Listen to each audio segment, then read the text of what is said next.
This illustration deals with a reverse polarity type device, NEC 551.40, D as in dog.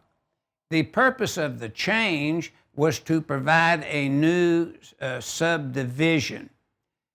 A new subdivision has been added to clarify that reverse polarity is a known cause of many incidents of people receiving electrical shock from an RV.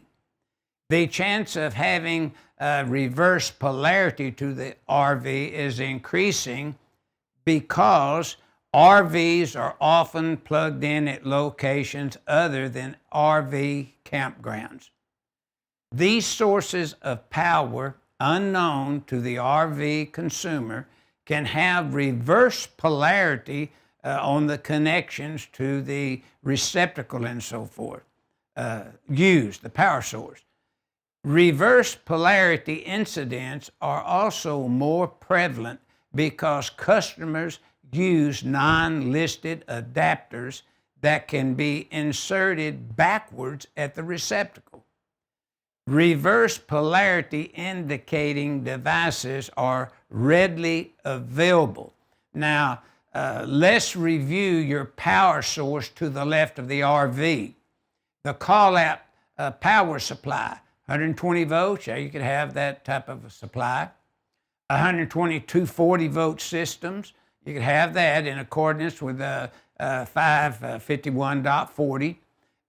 Your distribution for the RV panel board in the RV could be 120 volt or 120 240 volt systems. Again, is outlined in 551.40.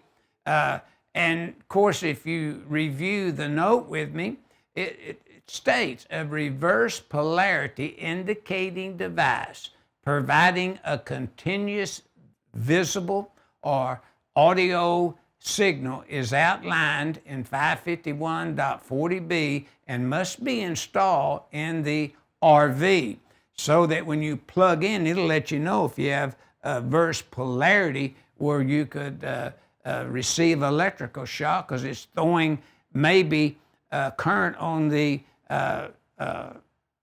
frame of the RV in some manner. So this is a very important change that hasn't been in previous codes that was a requirement.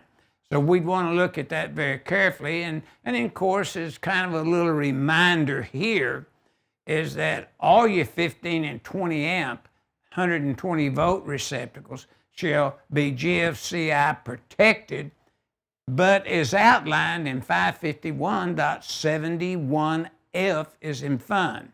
Note that 30 amp and 50 amp receptacles do not have to be GFCI protected, as they have to be in dwelling units in some cases, which we reviewed earlier in this presentation.